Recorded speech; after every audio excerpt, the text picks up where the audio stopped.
Años de pastoreo, libre, sereno y con la convicción de que sentirse cercano a la gente le hace a uno feliz. Así es Gonzalo, un obispo atípico. Yo siempre prefiero un clima de confianza. Me parece que es lo correcto, ¿no? Y ha sido para mí una experiencia bonita ver que después ya de 40 años del ejercicio pastoral, primero como prefecto apostólico, luego de vicario apostólico, a mí no se me pegaron los anillos, como se dice, ¿no? Es decir, me siento muy liberado de todo ese tipo de cosas, ¿no? Así que puedes decir como quieras, Gonzalo, Gonzalito, Monseñor. En la medida en que ya uno va de Monseñor a Excelencia, me pongo más perturbado. En fin, ya sabes que Jesús dijo que nos tratemos a la llana, ¿no? Oiga, prefiero ser un pastor amigo. Yo nunca he puesto condiciones a la gente. Le dejo libre y de acuerdo a la situación en que se encuentran, pues la gente entra más o entra menos, ¿no? Pero he tratado de que la gente se sienta tranquila y bien cuando nos toca conversar sobre lo que sea, ¿no?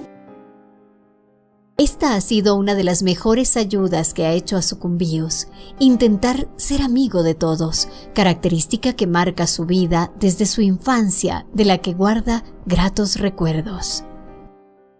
Bueno, de mi infancia yo recuerdo que yo nací en un pueblo que se llama Medina de Pomar, en la provincia de Burgos. Ahí yo tengo muchas historias. Y yo era amigo de una pandilla de muchachos que creo que éramos simplemente muchachos revoltosos y una pandilla simpática, ¿no? El grupo nuestro, aunque había pandillas, era después de la guerra en España, había pandillas peligrosas de muchachos, ¿no? Pero la nuestra era muy sana, nos divertíamos mucho. Y me acuerdo pues de cantidad de cosas. Yo de muchacho era un muchachito que me gustaba mucho cantar. Era una característica que yo tenía. Tenía buena voz, tenía buen oído, y en el pueblo de mi abuelita, que está cerca de Medina de Pomar, que se llama Villatomil, entonces resulta que con otro compañero mío, con otro amiguito mío, salíamos ambos por la noche por las calles del pueblo, un pueblo pequeño, a cantar. Éramos, como quien dice, la gran música de un pueblo pequeño, ¿no? Me sentía muy bien de muchacho, ¿no? En el pueblo de mi abuelita, que era el pueblo de mi madre, Villatomil, me acuerdo siempre cuando mi abuela preparaba el pan, porque había un horno común en todo el pueblo para todas las familias, ¿no? Y cuando tocaba a la familia de mi abuelita, entonces ella preparaba el pan y yo le ayudaba y le daba mucha guerra, la divertía y la enrabiaba, porque era la única diversión que ella tenía, ¿no? Y siempre que preparaba el pan, ella me preparaba un bollito de esos bien hechos, con mucho cariño, con un choricito en medio, y era formidable, ¿no? Aquella abuelita era una abuelita muy piadosa. Desde pequeño tenía inquietudes religiosas. En su pueblo se organizaban campañas para promover la formación de la catequesis. En aquel tiempo, en Burgos, había unas campañas para elegir al rey del catecismo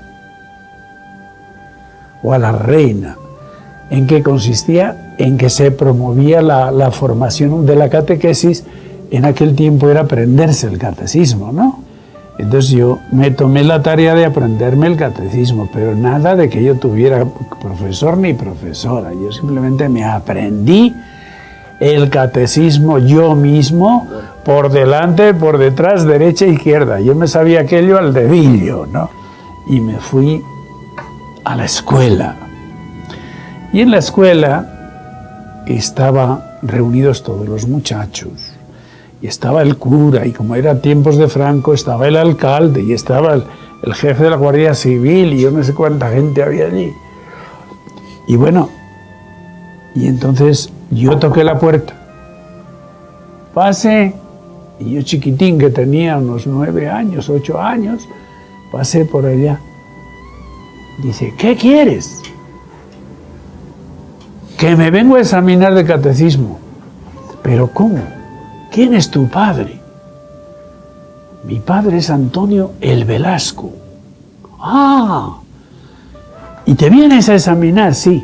Pero tú, a ver, ¿en qué grado estás? ¿Dónde te encuentras aquí en la escuela?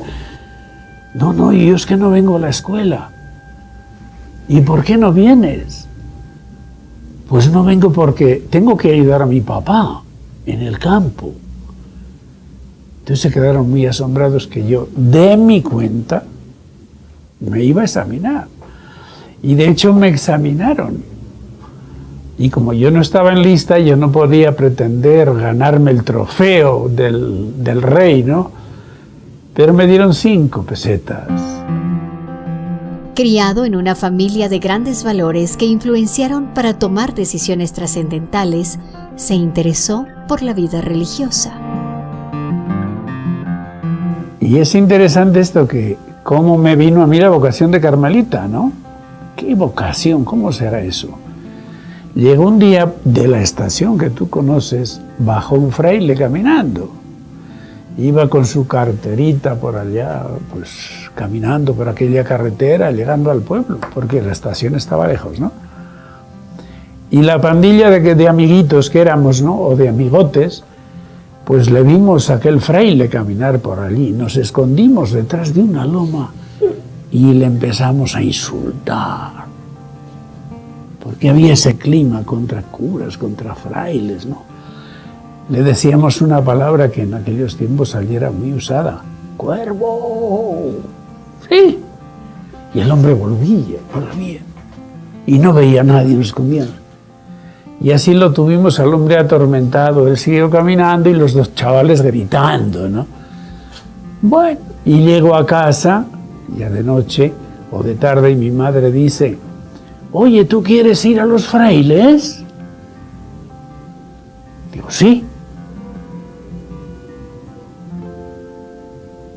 ¿De verdad? ¿De verdad? Parece mentira que un chico yo tenía en ese momento los 11 años. Lo tenía, claro, pero claro que tenía. Quería ser fraile. Dice, pues si te quieres ir al convento, mañana te vas a examinar. ¿Y cuál fue la sorpresa para mí? Que el fraile a quien había insultado el día anterior era el que me quería examinar. Me puse rojo y me cogió del pelo y dijo, bandido, tú eres de los que me insultaban ayer. Pero había otra cosa, porque me has preguntado el asunto religioso, que yo quise ser monaguillo. Y fui a pedirle al párroco y no me admitió para monaguillo. Y bueno, pues yo me disgusté, no me quería de monaguillo, ¿no? Y entonces va el cura, se entera que yo voy a ir a los frailes y dice, pero le dije a mi papá, pero ¿cómo vas a ir a los frailes? Mándalo al seminario. El párroco decía, yo le pongo la beca. Y me pregunta mi mamá, ¿quieres ir al seminario o quieres ir a los frailes? Yo no quiero ir al seminario. De manera que tomé una decisión muy consciente. Ingresa a los Carmelitas, comunidad religiosa donde vive su etapa de adolescencia y juventud. Entramos 33 muchachitos, ¿no? De 11 años por ahí. Decirte que terminamos los estudios y nos ordenamos, pues 2. Y yo creo que los que hemos vivido la experiencia vocacional, no es que hayamos tenido unas claridades divinas al tomar cada decisión. Cada vez la hemos tomado, o yo la he tomado, con cierto temor, con cierta inseguridad. Me acuerdo perfectamente que cuando iba a ordenarme de sacerdote, es que yo tenía las cosas, pero muy nubladas, ¿no? Y al final tuve que decir, bueno, yo me voy a ordenar porque quiero cumplir tu voluntad, pero ayúdame. Más o menos esa cosa yo la he vivido en forma permanente ya desde muchacho. Ya ordenado sacerdote, después de algunos años de cumplir varias actividades, fue enviado a la misión de Sucumbíos en Ecuador, un país del Pacífico en Sudamérica. Nunca me gustó seguir en la rutina. Siempre traté de romper muros y tomar rumbos, ¿no? Cuando ya me ordené, el primer destino que me dio el superior fue venir a la misión de Sucumbíos. Entonces ya fue que me nombraron prefecto apostólico de Sucumbíos, año 1970. Había pasado 12 años de formador y llegué en 1970 al Ecuador y he terminado en el 2010. Una característica mía ha sido no contentarme con lo que encuentro. La misión estaba, yo a veces la he definido, muerta y sepultada.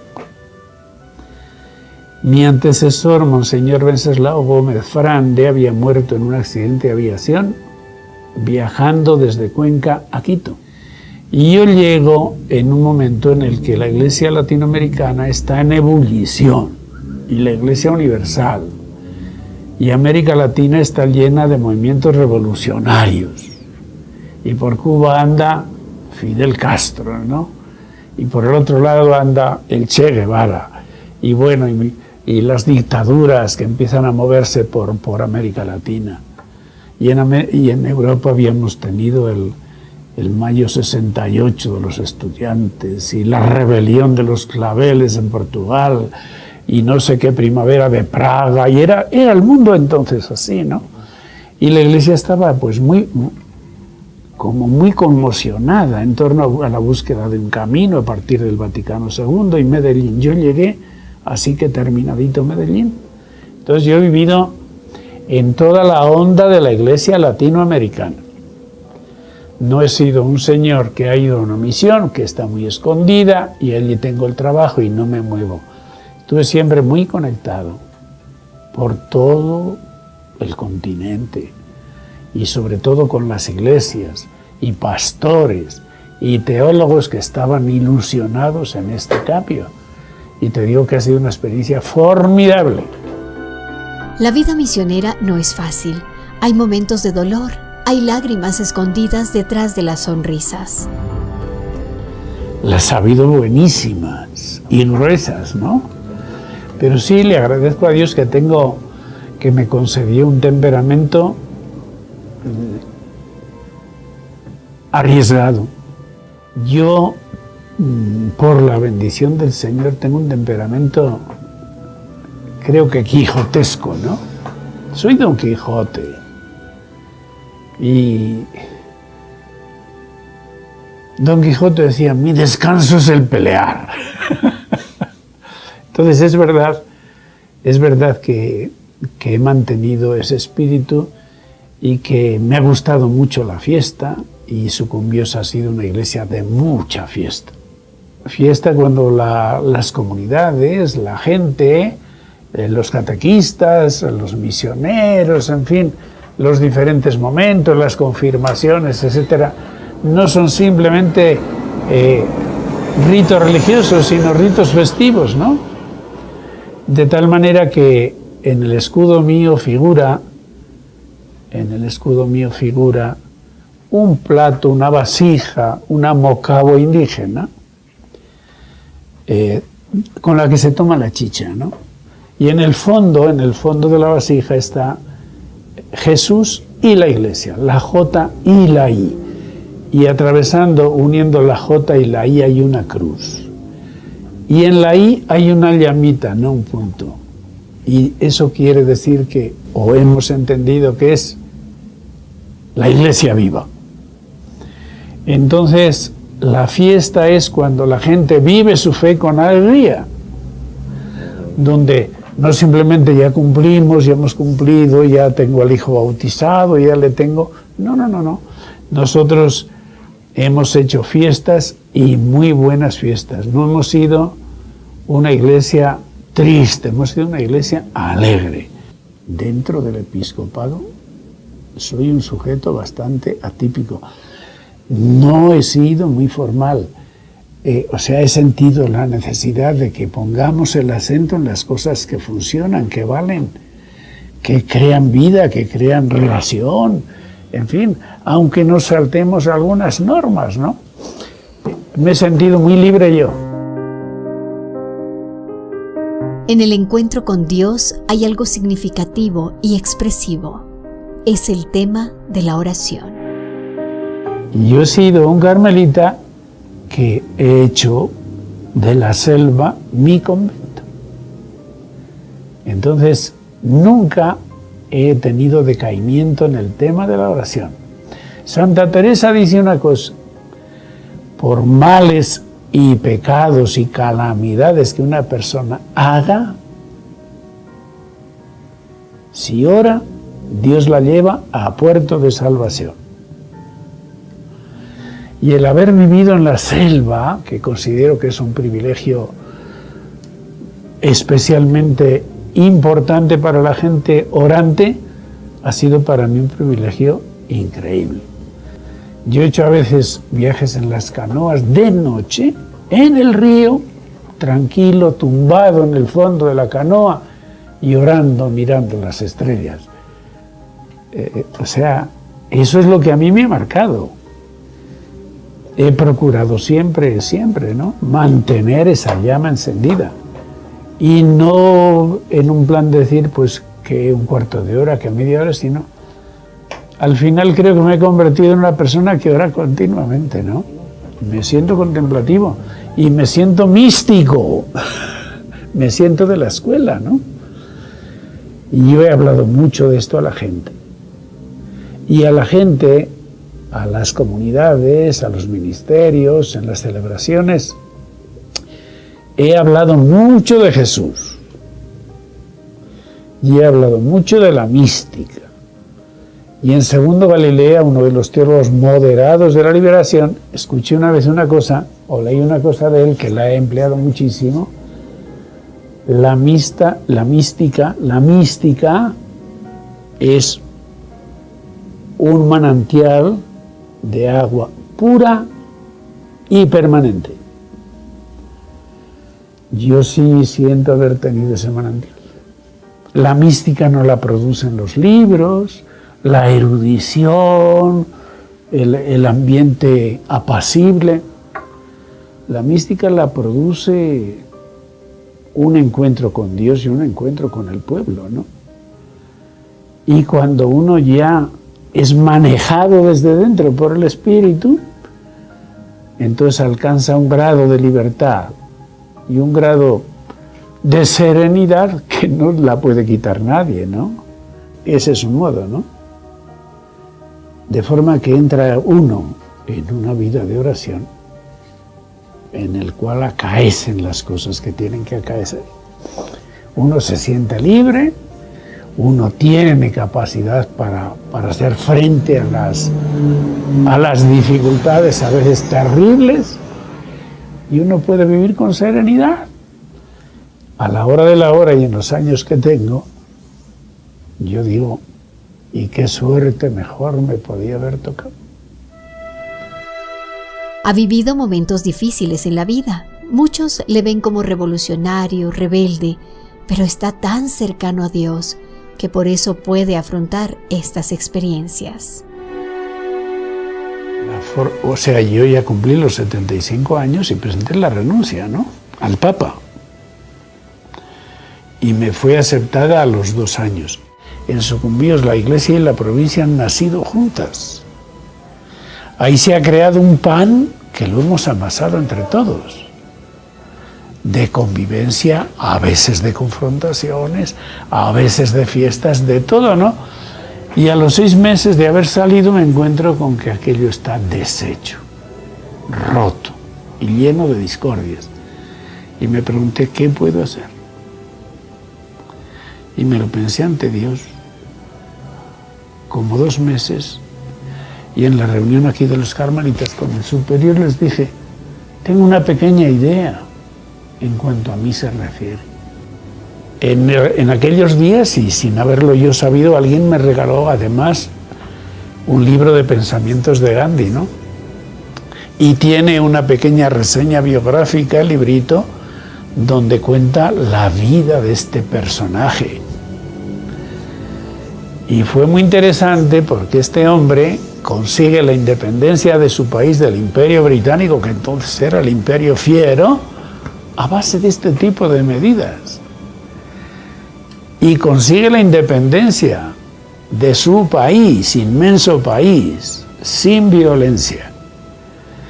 Y cuando ya consigue, ya tiene el país, se parece un poco esta pequeña cosa a lo que sucede en Sucumbíos, cuando ya tiene la patria hecha, se empiezan a pelear entre los hermanos, pakistaníes e hindúes, ¿no?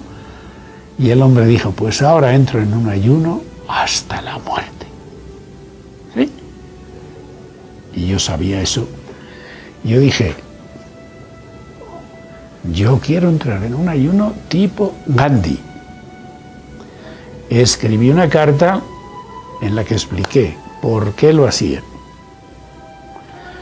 Y cuando vi que había síntomas claros de que se empezaba de alguna manera a suavizar la relación y a normalizarse en cierta medida, pues la vida de la gente, tanto en la iglesia como en la provincia, dejé el ayuno. Fueron 24 días. Junto a su gente, de la que empapó de sabiduría su espíritu, ha construido un camino de felicidad. Estoy feliz de haber podido tener la vida que he tenido. ¿Me podría cambiar por alguien? Bueno, si hay alguno, nos ponemos en la misma mesa, ¿no? Mientras la historia de la iglesia irá como vaya a ir, pues yo sigo mi camino, ¿no? Y a los compañeros misioneros y a la gente les digo lo mismo que Jesús dijo cuando se iba. Es que me tengo que ir, porque si no me voy, el Espíritu de Dios no vendrá a ustedes. O sea, uno va llegando a una identificación con el Señor y las cosas fluyen así. Algunos me considerarán, ni me lo quiero imaginar, pero eso es cosa de ellos, no es cosa mía. Yo tengo mi camino, tengo mi vida y tengo pues un agradecimiento inmenso al Señor y a la gente ecuatoriana, ¿no? Chao, Ecuador. Oh, pero usted entonces es de piedra, usted no siente nada. Chao, Ecuador. Lo que yo sienta o deje de sentir, no lo voy a publicar en los periódicos. Simplemente, tú terminas una etapa de tu vida, ¿no? Pero la vida sigue. Yo me siento muy libre, feliz y afortunado. Aquí habría que decir lo que Jesús decía. El que quiera entender, que entienda. Yo me voy. Gonzalo seguirá siendo un místico que vela por los más necesitados. La mística la produce un encuentro con Dios y un encuentro con el pueblo.